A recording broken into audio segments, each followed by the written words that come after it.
बोलते हैं ना, कामयाब मर्द के पीछे एक औरत का हाथ होता है, तो वो मिसाल मैं हूँ।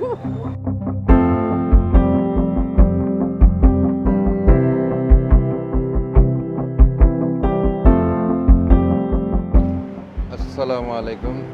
मैं chef Mohammad Abbas Imperial Chinese Food वेंट से मैं बोल रहा हूँ। मैं चाइनीज़ रेस्टोरेंट में हेड शेफ़ रह के आया और अभी तकरीबन 6 साल से मैं ये फूड कार्ट पे आया और अभी एक रेस्टोरेंट मैंने बनवाया बहुत मेहनत से।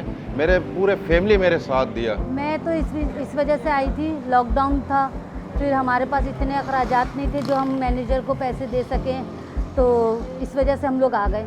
तो इन्होंने बोला, चाइनीज़ जब स्टार्ट किया तो इन्होंने बोला कि मैं कैसे संभालूंगा अकेले, तो मैंने बोला आप टेंशन नहीं लें, 2 पैसे बचाना है हमें। इस तरह मैं भी आ गई, फिर मैं अपने साथ में अपनी बेटी को भी लेकर आ गई। अब मेरी बेटी कैश काउंटर संभालती थी, मेरा बेटा सर्व करता था कस्टमरों को और मेरे हस्बैंड बनाते थे।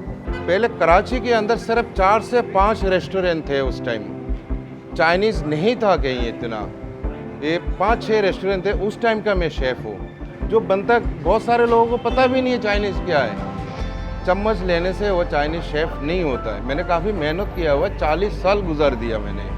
लॉकडाउन में तो समझे ज़्यादातर रेस्टोरेंट बंद हो गए थे, तो इस वजह से जो ना इनको अपना कारोबार भी करते थे।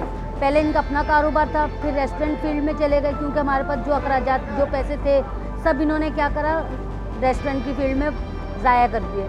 जब ज़ाया कर दिया, अब हमारे पास कुछ भी नहीं बचा। अब जब जॉब करते थे लॉकडाउन पड़ गया, जब लॉकडाउन पड़ गया तो फिर हमारे पास कुछ भी नहीं था। तो हमने ये सोचा, इंस्टॉलमेंट पे इन्होंने गाड़ी ली, गाड़ी लेके तो ये काम स्टार्ट किया।